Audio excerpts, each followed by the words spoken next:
본문 호세아서 4장 1절부터 19절까지를 저와 여러분이 한 절씩 번갈아 교독하시겠습니다. 이스라엘 자손들아, 여호와의 말씀을 들으라.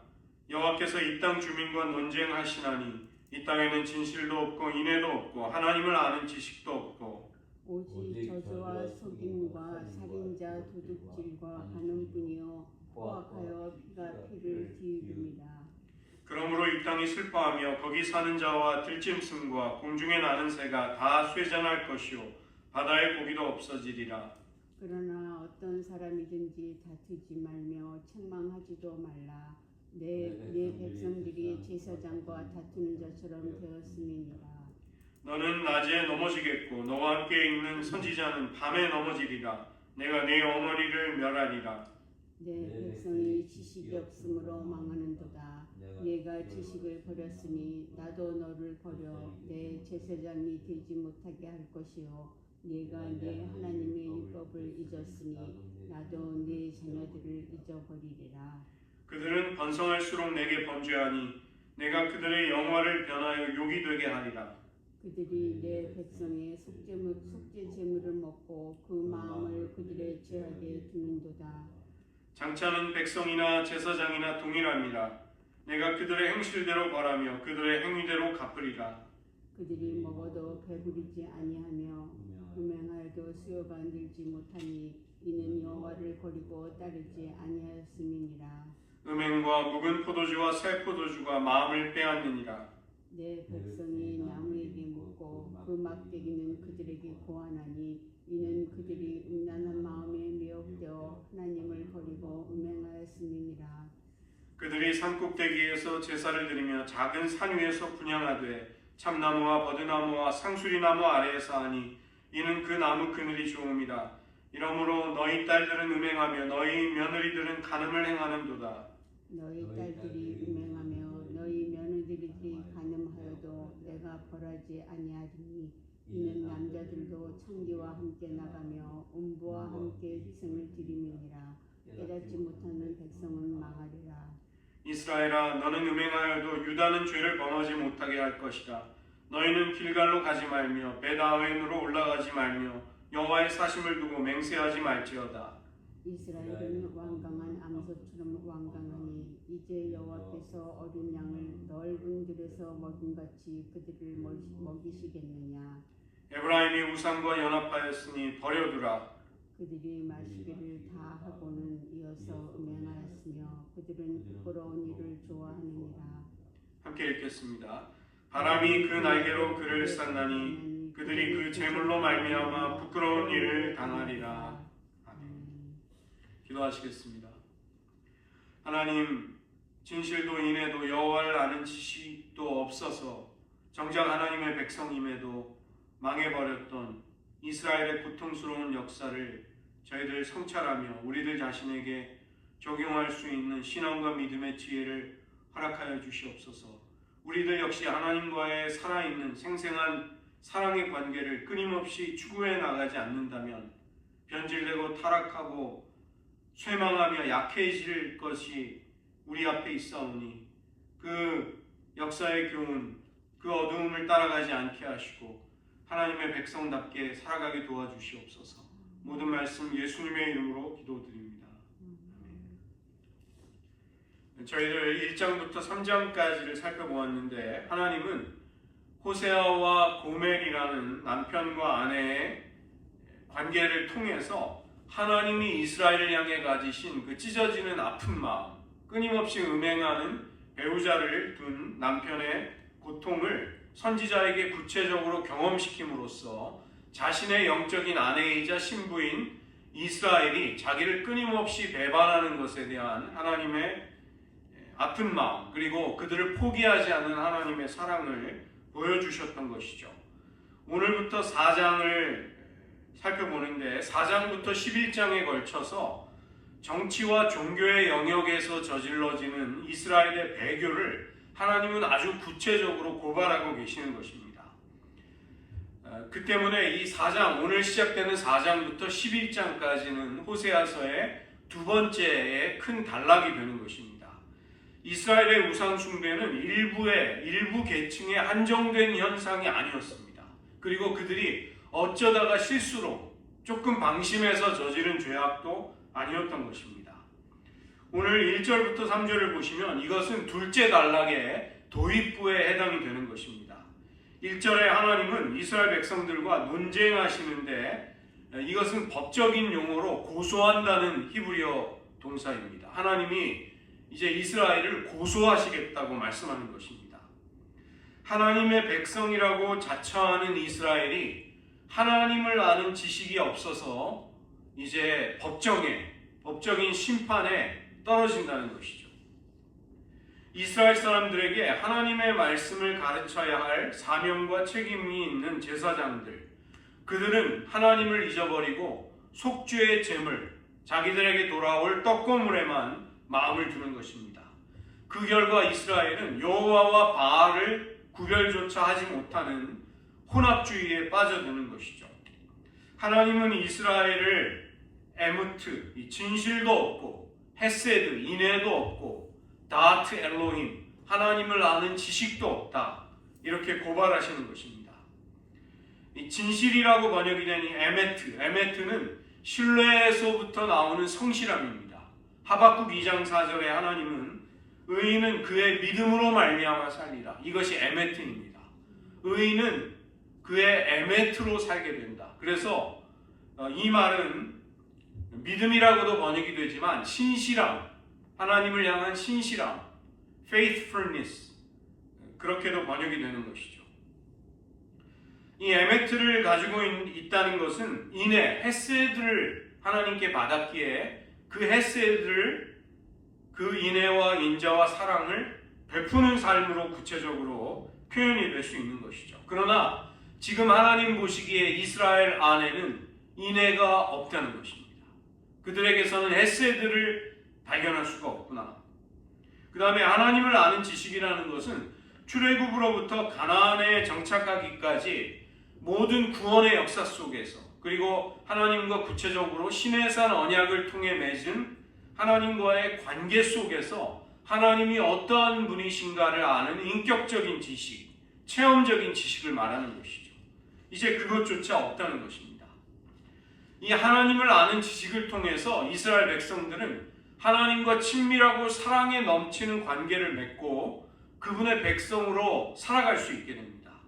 그런데 진실과 인애와 하나님을 아는 지식이 없어지게 되자 필연적으로 그 결과 이스라엘은 폭력과 탐욕의 전쟁터가 되는 것입니다. 여기 4장 2절을 보시면 이것이 십계명을 연상시키는 것이죠.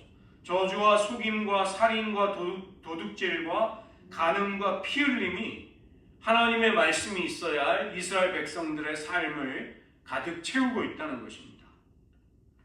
이제 진실도 인애도 하나님을 아는 지식도 잃어버린 이스라엘에서 가장 기본적인 계명조차 기억되지 못하고 무시되는 것이죠. 자기의 사리사욕을 채우기 위해서 이웃의 피를 흘리기에 주저함이 없는 끔찍한 사회가 되는 것입니다. 하나님의 언약 공동체로 출발한 이스라엘이 이기적인 탐욕과 폭력이 지배하는 정말 동물의 세계 같은 그런 곳으로 타락을 하는 것이죠. 이런 불의와 불법은 자기 스스로를 파멸시키는 결과를 낳게 됩니다. 하나님을 거역하고 이웃의 피를 흘리기에 열심인 그런 사람들이 살아가는 땅, 그 땅은 저주받은 땅이 되어서 생존에 필요한 열매를 맺을 수 없게 되는 것이죠. 두 번째로 하나님은 제사장을 고발하십니다. 그것이 4절부터 10절에 나오는 단락입니다. 4절의 그 하반절을 보시면 제사장과 다투는 백성을 하나님이 책망하신다고 개역 개정이 히브리어를 살려서 번역을 했는데, 이 문맥에 따라서 제사장을 책망한다 이렇게 번역을 한 영어 성경도 있습니다. 제사장들아, 내가 너를 고소한다. 이스라엘의 타락에 1차적인 책임이 있는 제사장들을 하나님은 고발하시는 것입니다. 제사장은 일반 백성들의 신앙생활에 큰 영향을 미치는 지도자들이었기 때문에 이들의 부패와 타락과 무능력은 하나님의 백성들에게 치명적인 일을 낳게 되는 것이죠. 제사장이 고발을 당하는 이유는 6절을 보시면 율법을 잊어버리고 8절 속죄의 제물에만 관심을 두고 있다는 것입니다. 제사장은 아무도 실족하지 않는 한낮에 발을 엇디뎌 넘어지고 성전에 고용이 된 예언자들은 밤에 실족하는 사람들이 되는 것입니다. 말씀을 왜곡함으로써 또 하나님이 주시는 이상과 계시를 잘못 풀어내면서 제사장과 예언자 모두 실족한다는 것입니다. 그 때문에 하나님의 탄식이 나오는 것이죠. 세상의 어떤 곳에서도 하나님을 아는 지식을 발견할 곳은 없습니다. 그 지식은 하나님의 백성에게서 찾을 수 있는 것이죠. 왜냐하면 하나님이 그들에게 자기 자신을 계시하고 알려주시기 때문에. 그러나 놀랍게도 오늘 하나님의 백성이, 나의 백성이 나를 아는 지식이 없어서 멸망한다고 탄식하고 계십니다. 제사장이 하나님의 법을 가르치지 않기에 백성들은 멸망의 위기에 몰리게 됩니다. 그리고 하나님의 백성을 그 죄악에 안주하도록 만든 제사장들에게 심판이 선언이 되는 것이죠. 너희들이 하나님을 아는 지식을 버렸기에 나도 너희들을 버려서 더 이상 제사장이 되지 못하게 하겠다. 율법을 잊어버린 너희들의 자녀를 내가 잊어버리겠다. 그 결과로 후손이 끊어져 집안이 멸망하게 된다는 것이죠. 그런데 7절을 보시면 이런 제사장들이 번성한다는 것입니다. 이들이 왜 번성할 수 있을까요? 제사장이 율법을 가르치지 않기에 하나님의 백성은 하나님을 아는 지식이 결핍하게 됩니다.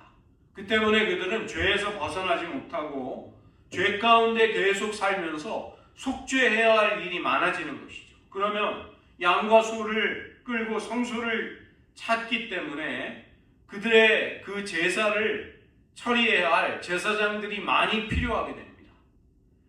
죄악을 매개로 한 종교 사업이 날로 번창하는 것이고 그 결과 제사장들의 삶이 윤택해지고 풍부해진다는 것이죠. 이런 악순환의 정점에서 그 떡고물을 챙기고 있는 제사장들은 백성들이 죄를 지을수록 그들의 살림이 윤택해진다는 것입니다. 그 때문에 차라리 저들이 죄를 많이 범하는 것이 좋겠다는 것이죠. 이것이 바로 백성의 죄를 먹는다는 표현입니다. 그들이 백성의 죄를 먹고 살아가는데 길들여졌기 때문에 백성들의 죄악을 그들은 은근히 바라고 열망하는 사람들이 되는 것이죠. 8절 하반절 그 마음을 그들의 죄악에 두는도다. 이 히브리어 원문을 그대로 옮기면 그들은 제사장들은 자신들의 목구멍을 저들의 죄를 향해 들어올린다. 이런 뜻입니다. 백성의 죄를 먹고 사는데 길들여진 제사장들, 그들은 이스라엘 백성들이 죄를 범하기를 어떤 의미에서 은근히 좋아하는 사람들이 된다는 것이죠. 백성들을 가르치고 경계시키는 것이 아니라 죄를 짓도록 부추기는 사람들이 된다는 것입니다. 율법을 잊어버리고 속죄의 재물, 자기들의 몫에만 관심을 두는 그들을 하나님은 징벌하시는데 그들의 영화, 그들의 영광, 카보드를 빼앗아 버리시겠다. 그들의 영광이 수치로 욕이 되게 하겠다. 이렇게 말씀하십니다. 그렇다고 해서 제사장의 부패와 무능이 이 백성들의 죄의 면죄부, 변명거리가 될 수는 없는 것이죠. 죄의 경중에 있어서는 또 책임 소재에 있어서는 차이가 있겠지만 죄를 범했다는 데 있어서 제사장들이나 백성이나 다르지 않은 것입니다. 이 9절에 보시면 백성의 입장에서는 양이나 소를 드렸어라도 이 속죄의 의식, 제사를 통해서 속죄를 받기를 마다할 이유가 없는 것이죠. 그러나 그들이 하나님의 율법을 끊임없이 배우고 기억하고 하나님의 말씀을 순종하는 사람으로 살아가기보다는 하나님의 율법을 잊고 마음대로 살다가 단지 속죄의 제물만 바치면서 죄의 문제를 해결하고 죄책감을 덜어내는 그런 식의 삶이라는 것은 훨씬 간편하고 경제적이라는 것입니다. 살아있는 언약의 신앙을 형태만 남아있는, 껍데기만 남은 죄의의 종교로 타락시키는 자들, 하나님은 그들에게 심판을 선언하시는 것이죠. 제사장들이 먹어도 배부르지 않게 되고 음행을 해도 그들의 자손은 끊어지게 된다는 것입니다. 세 번째로 하나님은 이스라엘의 산당의 제사, 이 가나안 종교에 참여하는 그들을 고발하십니다. 여호와 신앙이 가나안의 풍요 제의와 뒤섞여 버리게 되고 본래의 정신과 본질을 잃어버리게 되는 것이죠. 가을 축제가 되면 가나안의 풍요 제의에 따라서 새로 짜낸 포도즙과 포도주를 마시면서 그들은 수확의 기쁨, 그 풍요를 준 바알과 아세라를 예배했던 것입니다. 포도주에 취하게 된 영적으로 어두워진 이스라엘 백성들은 자신들이 섬겨야 할 여호와와 가나안의 신 바알을 혼동하며 구별하지 못하는 사람들이 되는 것입니다. 음란의 영에, 여기 마음이지만 루아흐, 음란의 영의 마음을 빼앗겨 바알을 숭배하듯이 하나님을 섬기는 것이죠. 하나님께 묻고 그 가르침을 따라가야 할 이스라엘이 자기의 나무와 자기의 막대기에게 신탁을 구하는 것입니다. 이 히브리어로는 소유격으로 되어 있습니다.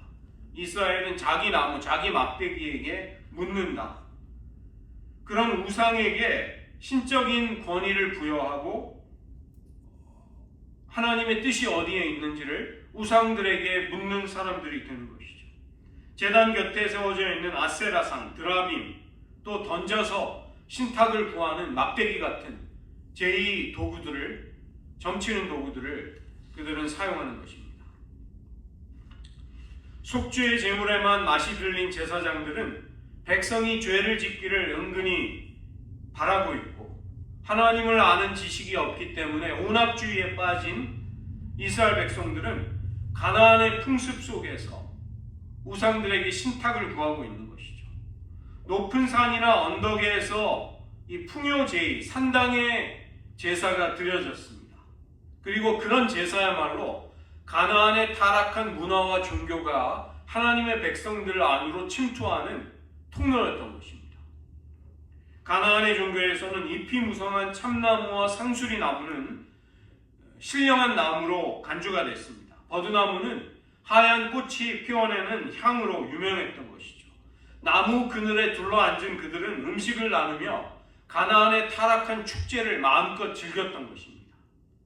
딸의 음행, 며느리의 간음이라는 것은 이런 산당에서 벌어지는 타락한 가나안의 축제와 예배에 참여하는 것도 말하지만 바로 하나님을 향한 우상 숭배가 조직적으로, 전국적으로 벌어졌다는 것입니다.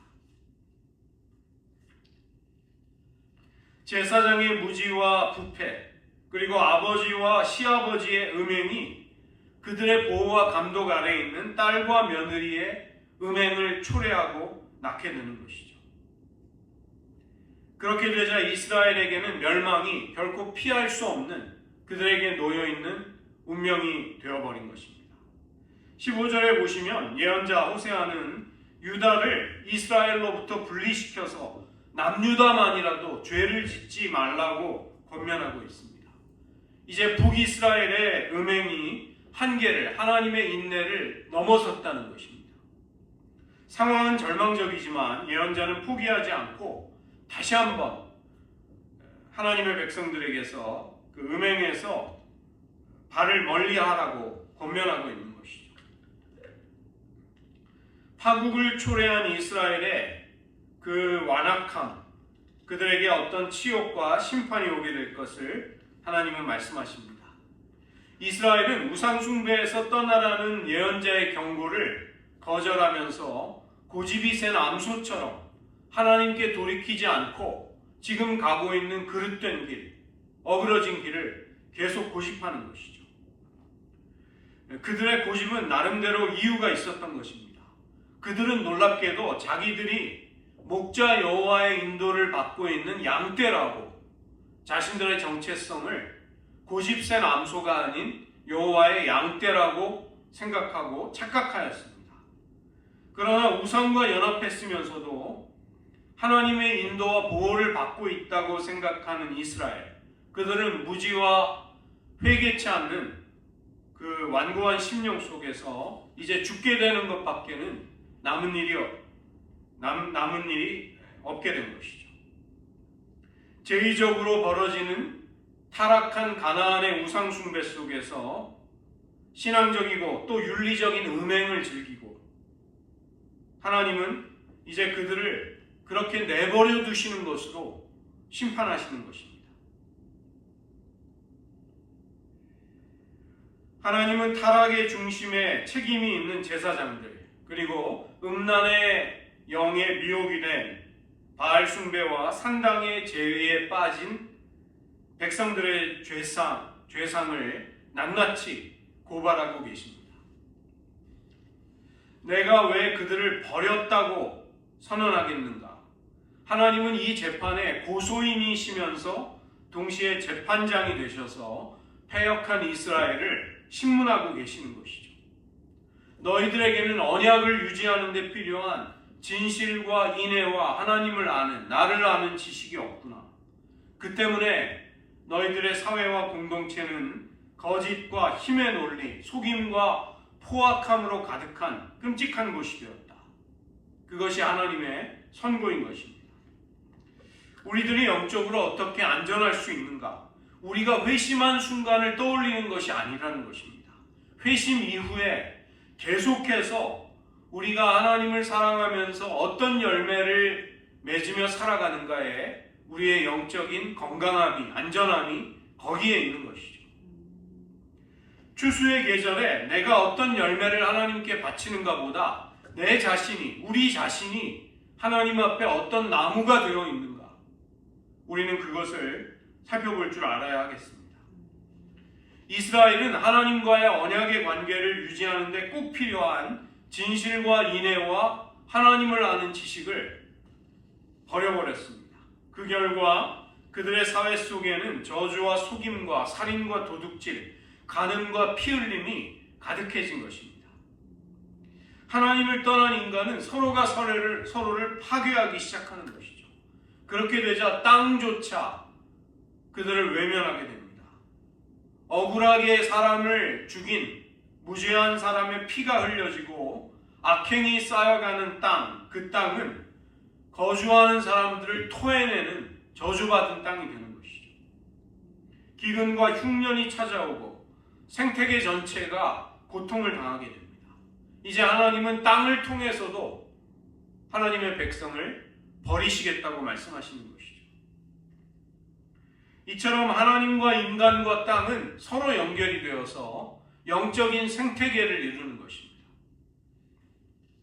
우리가 말씀대로 순종하지 않을 때 온 땅은 신음하게 됩니다. 지구의 온난화, 이상기후, 자연적인 질서가 이상해지고 깨어져 나가는 것, 이것은 인간의 욕심이 빚어낸 결과인 것입니다.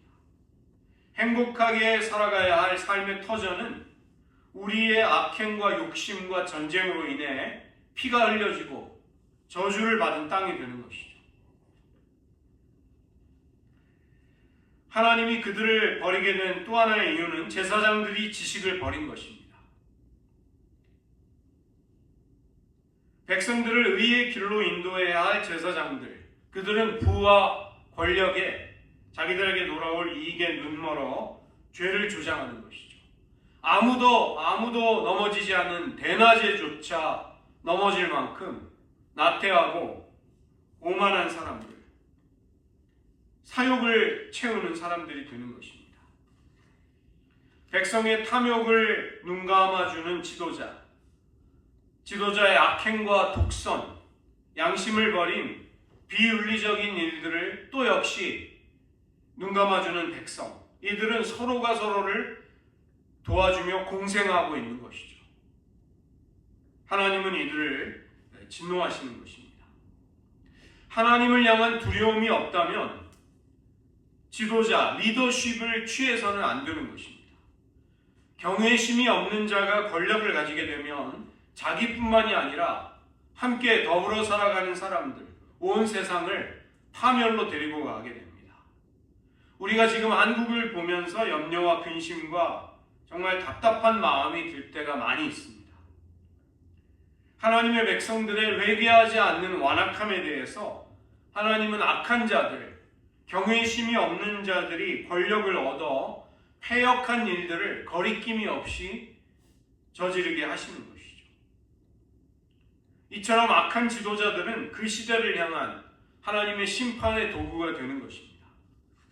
아담과 하와가 절대적인 선악의 기준을 자기가 보기에 좋은 것, 자신의 욕망, 사탄의 거짓말에 따라 자기 스스로에게 두게 되자 어떤 일이 생기는가?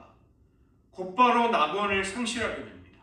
하나님과의 영적인 교제가 끊어지게 되는 것이죠. 그리고 형 가인이 동생 아벨을 죽여버립니다. 많은 시간이 필요하지 않습니다. 바로 그 다음 세대에서 형제가 형제를 죽이는 끔찍한 일이 저질러지는 것이죠. 가인은 아벨을 죽이기 전에 자신에게 경고하시는 하나님을 자신의 심령 속에 이미 죽여버린 살인자였습니다. 실제 살인을 하는가의 여부는 그의 심령이 하나님을 버린 데서 오는 필연적인 결과일 뿐인 것이죠. 지식이 없는 백성들, 하나님은 그것을 율법을 잊은 제사장에게 책임을 묻고 계십니다. 하나님은 이제 그들의 영광을 욕으로, 수치로 바꾸실 것을 말씀하고 계시는 것이죠. 그리고 풍요와 번영을 비는 가나안의 제사에 참여하면서 우상에게 신탁을 구하고 있는 이스라엘 백성들, 그들은 음행의 포도주에 취해서 무감각하고 무분별하고 또 안일하게 살아가는 것입니다. 어떤 경계심도 영적인 분별력도 잃어버린 사람들이 되었습니다. 자신을 생명의 길로 돌이키는 목자 되신 하나님의 진실된 소리를 들으면서도 완강한 암소처럼 자기의 길을 고집하는 사람들이 되는 것이죠. 그러면서도 자기들의 죄를 합리화하는데 능숙한 사람들이 되는 것입니다. 우리들은 결코 고집센 암소가 아니다. 우리는 목자를 따르는 여호와의 양떼들이라고 생각하는 것입니다. 수치를 모르는 백성을 이제 하나님은 수치 가운데 두시겠다고 말씀하십니다. 이것이 심판입니다.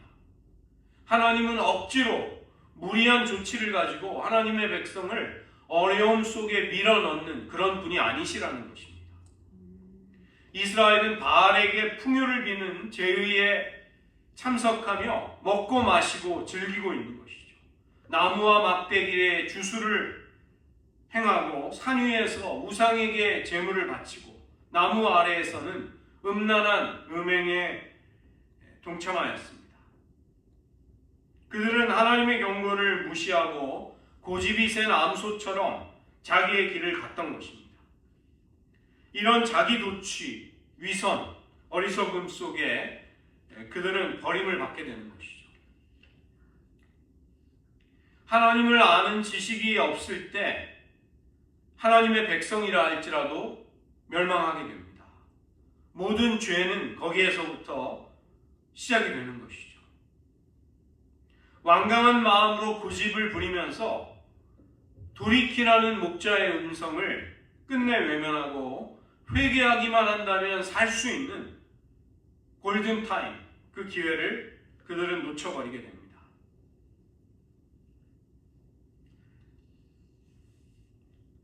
이스라엘에게 없는 것은 진실과 인애와 하나님을 아는 지식이었습니다. 하나님을 신뢰하면서 언약에 신실해야 할 그들이 대가를 바라지 않는 사랑과 긍휼을 받았으면서도 자기들의 이웃에게는 인애를 결코 베푸지 않는 사람들, 매정한 사람들이 되는 것이죠. 무엇보다 그들을 애굽에서 건져내 언약을 맺으시고 광야를 지나 가나안에 이끌어내신 하나님, 그 하나님의 인도를 받았던 그들의 역사, 이것을 망각하여 버립니다. 하나님을 아는 지식이 없게 될 때 그들은 뿌리가 뽑힌 나무처럼 정체성을 상실해버린 껍데기와 같은 나라와 민족이 되는 것입니다. 필연적으로 하나님과의 관계가 끊어진 그들의 사회는 폭력과 탐욕의 장으로 바뀌는 것이죠. 저주와 속임, 살인과 도둑질, 간음과 피 흘림으로 가득한 곳이 되는 것입니다. 그들이 사는 땅조차 저주의 공간이 되어서 생존에 필요한 열매를 허락하지 않는 것이죠.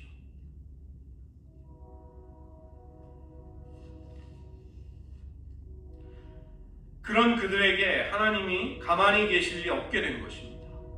그들의 행한 대로 보응하겠다. 그들이 행한 대로 돌려받게 될 것이다.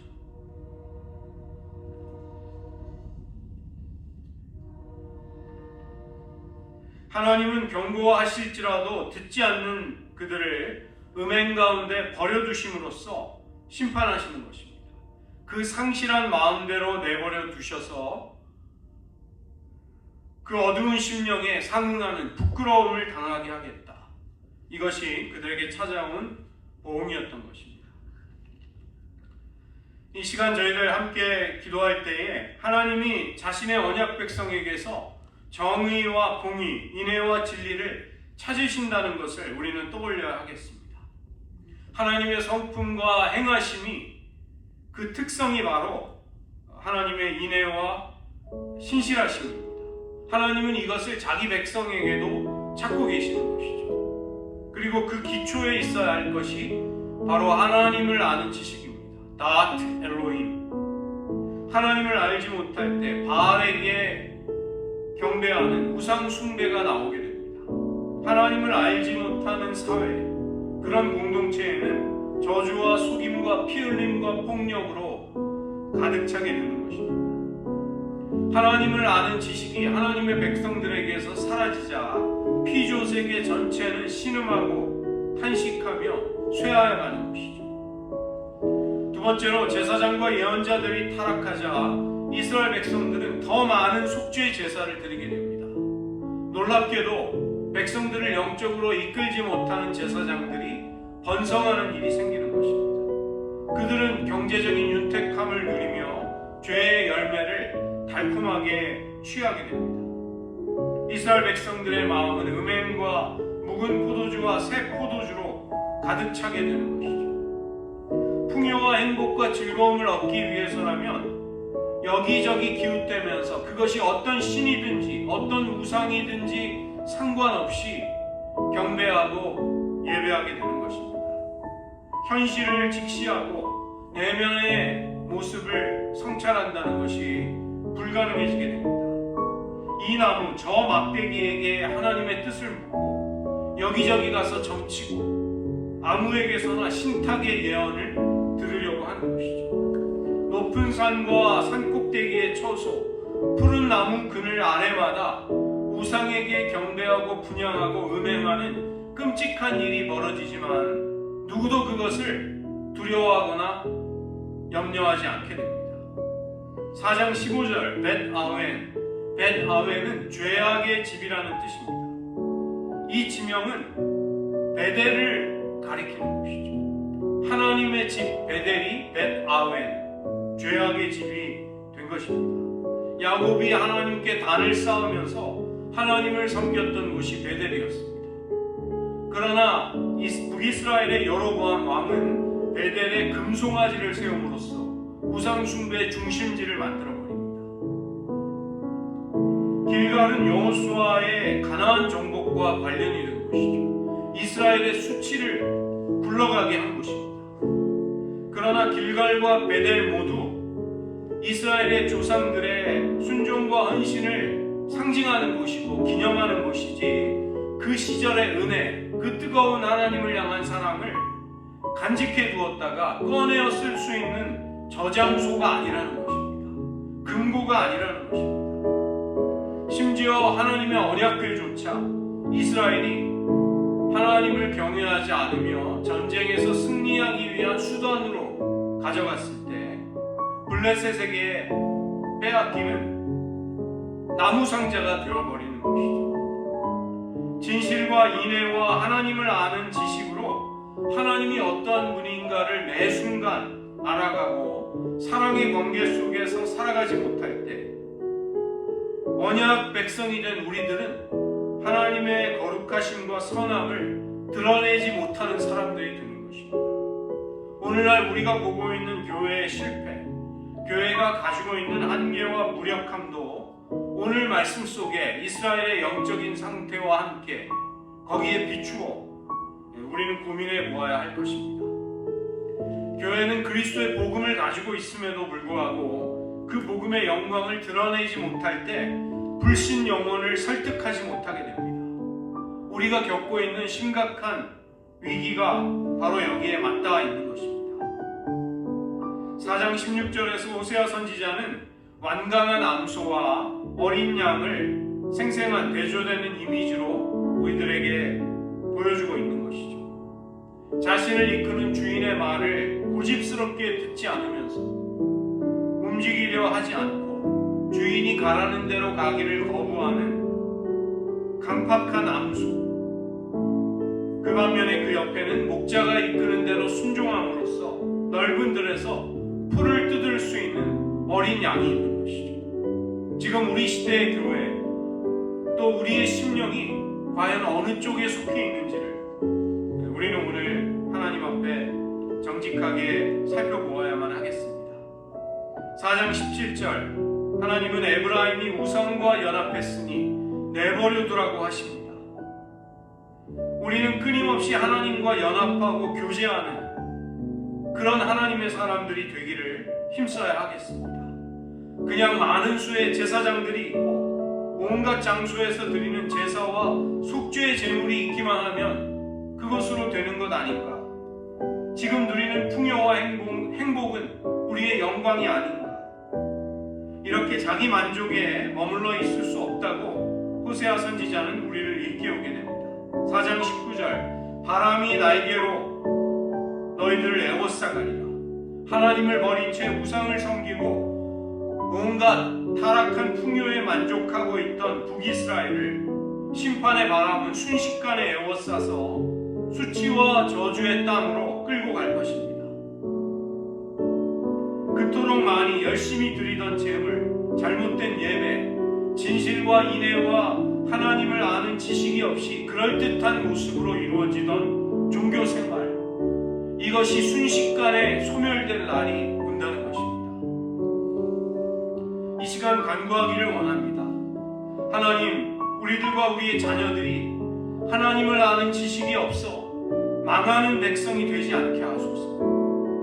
지도자들이 하나님을 아는 지식과 율법을 버려서 자기 자신과 따르는 이들을 망하도록 하는 일이 더 깊이 일어나지 않게 하소서.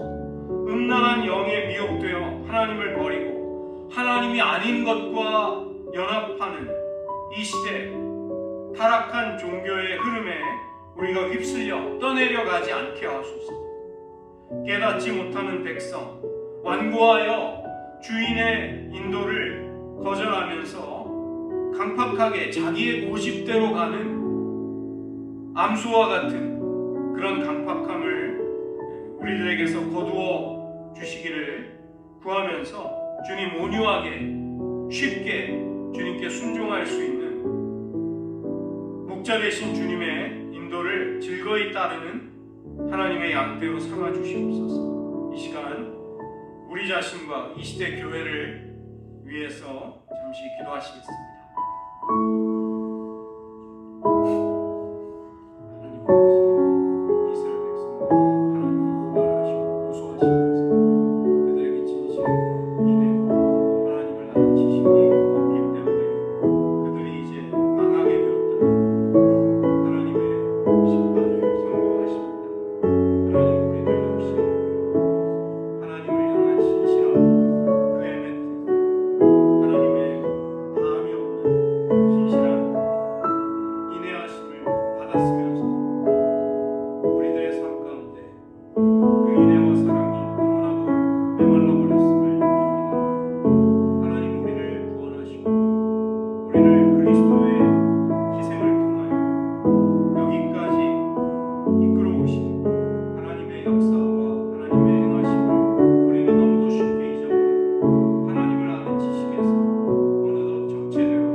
안의 지도자들, 또 사회의 지도자들이 자기 자신과 맡겨진 이들을 살릴 수 있는 하나님의 사람들이 되게 하여 주시옵소서.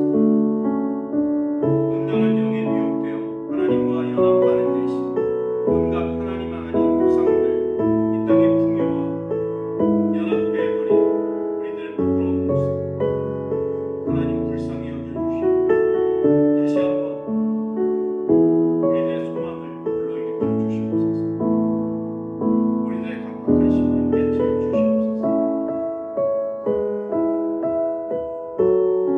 기도하겠습니다. 하나님 아버지, 진실과 인애와 하나님을 아는 지식이 없는 이스라엘 백성들, 그들을 향해 하나님은 법정에서 심판을 선고하고 계십니다. 하나님, 그들의 정말 역설적이고 모순된 그 모습, 그 약점과 한계, 우리들 고스란히 가지며 고통스러워하고 있습니다. 그리스도의 복음을 영광스럽게 받은 교회가 놀랍게도 사회의 손가락질과 조롱거리가 되고 있습니다. 전도하고 구원해야 할 많은 불신 영혼들에게 복음의 영광스러운 빛을 비추지 못하며 그들에게 진리를 설득하지 못하고 있습니다. 하나님, 우리들을 용서하시고 불쌍히 여겨주시옵소서. 우리들에게 에메트와 헤세드와 하나님을 아는 지식, 다트 엘로힘, 하나님과의 언약의 관계를 계속해 나갈 때 반드시 있어야 할 하나님을 아는 인격적인 지식에 있어서 저희들 머물러 있고 정체되어 있고 어느덧 성장이 멈춰 있다면 우리들을 용서하시고 긍휼히 여기사 하나님과의 사랑의 관계 속에 진정으로 하나님을 아는데 그 은혜와 지식에서 자라갈 수 있는, 성장해 갈 수 있는 저희들 되게 하여 주시옵소서. 하나님, 우리들 여호와를 알기에 힘쓰며 그 하나님께로 즐거이 나아가 하나님을 경외하며 그 하나님의 은총을 감사하게 하시고 또 우리들이 날마다 누리고 참여하는 하나님과의 살아있는 관계가 우리 주변에 하나님을 알지 못하고 또 하나님을 그릇되이 왜곡되이 믿고 있는 사람들, 하나님을 믿기를 던져버리고 멈추어버린 이들에게 우리가 하나님과 맺고 있는 그 언약의 관계가 생생하고 살아있고 능력 있는 것이 되어서 그들조차 그리스도 앞으로 이끌 수 있는 그런 날이 올 수 있도록 우리들을 긍휼히 여기시고 우리들 향한 소망과 하나님의 계획을 결코 포기하지 마시며 힘써 행하여 주시옵소서. 모든 말씀 예수님의 이름으로 기도드립니다.